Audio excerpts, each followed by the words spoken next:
And the difference, of course, is that here you have a man of color. Good, okay. Who's looked upon not only as a symbol of unity in the United States, but a symbol throughout the world. Because there's a sense in which the whole world is hungry for the kind of leadership that unites, that heals. Because you have war, Afghanistan, you have war in Iraq, you have ethnic cleansing, you have chaos, confusion, terrorism. So I think Obama has a greater opportunity than even perhaps Lincoln did in terms of bringing some healing to a divided world, and not just a divided nation. Good, very good.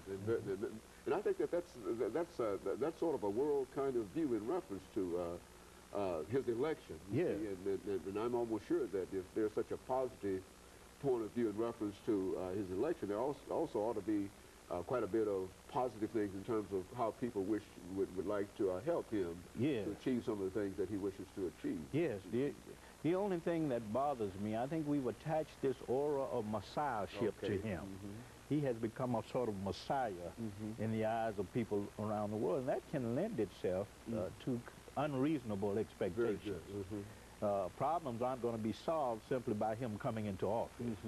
It's going to take time, it's going to take a lot of struggle for him to heal this financial crisis, to heal the divisions that exist around the world, and it's going to take a lot of assistance. He's asked for the help of the American people. He's willing to work with the American people. He's willing to work with leaders abroad.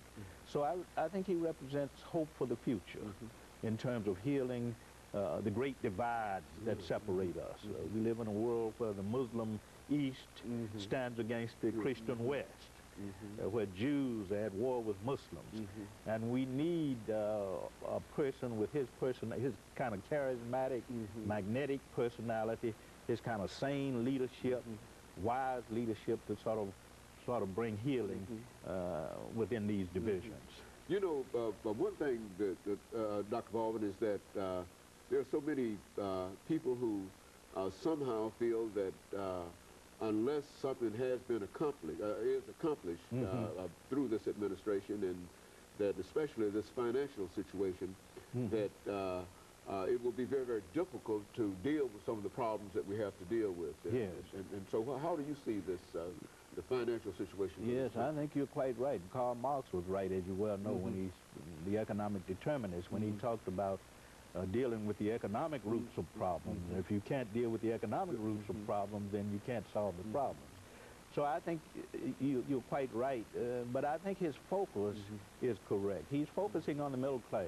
Good. And giving a tax cut to the middle class, and empowering the middle class, and by empowering the middle class, he thinks that he can build a stronger economy, and I think he's right there. Looking at issues of health care, the availability of jobs, tax cuts, money for people to cover mortgages and that kind of thing. So I think he's very much concerned with kitchen table issues, and I think that's the correct route in terms of changing or transforming the economy for the better. Very good. Of course, Dr. Baldwin, let's stop for this second commercial break, after which we'll come back and we'll continue this conversation. And of course, we'll be back with our audience following this very, very short commercial break.